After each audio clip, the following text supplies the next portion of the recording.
ফেব্রুয়ারি মাসের শেষের দিকে আমি গেছিলাম আমার হোম টাউন বালুরঘাটে। আর সেখান থেকে ফেরার সময় আমি কিন্তু বেশ কিছু গাছও নিয়ে এসেছিলাম।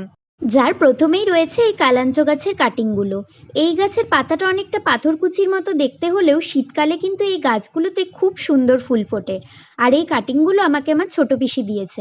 কাটিংগুলোকে আমি রুট হরমোনে ডিপ করে একটা টবের মাটিতে বসিয়েছি, আর এই গাছটা কিন্তু খুব ইজিলি হয়ে যায়।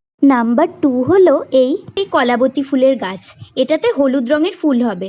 তবে জানো তো, এই গাছগুলো একবার লাগালে এর গোড়া থেকে কিন্তু আরও অনেক গাছ বেরোয়। তাই আমি এটাকে টবে না বসিয়ে আমাদের আম গাছের সামনে কিছুটা জায়গা ফাঁকা ছিল সেইখানেই বসিয়ে দিয়েছি। তারপরে 3 নম্বরে রয়েছে এই ছোট্ট ছোট্ট থানকুনি পাতার গাছগুলো। এগুলোও আমি আমার ছোট পিসির বাড়ি থেকেই এনেছি। আর এগুলোকে আমি আপাতত একটা ছোট্ট মাটির হাঁড়িতে লাগিয়েছি। গাছগুলো বেঁচে গেলে পরে বড় পটে রিপোর্ট করব। এটা হলো হোয়াইট রেইন লিলির গাছ, যেটা আমাকে আমার এক বান্ধবী মধুরিমা গিফট করেছে। তো চলো সবশেষে তোমাদের সাথে কিছু আপডেট শেয়ার করি। ভ্যালেন্টাইন্স ডের সময় যে গাছগুলো কিনেছিলাম সেগুলো কিন্তু বেশ ভালো রেসপন্স করছে। পার্পেল কালারের দেবকাঞ্চন, এই অ্যারোমেটিক জুঁই, এই সব গাছগুলোতেই কিন্তু ফুল হতে শুরু করে দিয়েছে। আর এই এত ছোট্ট বকফুল গাছটায় যে এত সুন্দর লাল রঙের বকফুল ধরেছে তা দেখে তো আমি পুরো অবাক।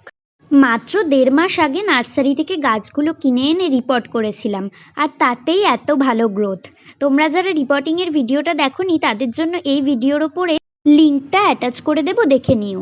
কিন্তু বকফুল তো একটা বৃক্ষজাতীয় গাছ, সেটা তোমরা জানোই। তাই আপাতত আমি এটাকে টবে বসালেও ইচ্ছে রয়েছে গাছটি যখন কিছুটা বড় হয়ে যাবে, ওই ধরো গরু ছাগলের নাগালের বাইরে চলে যাবে, তখন এটা আমি আমাদের বাড়ির সামনে রাস্তায় বসাবো। আজ আসি, টাটা।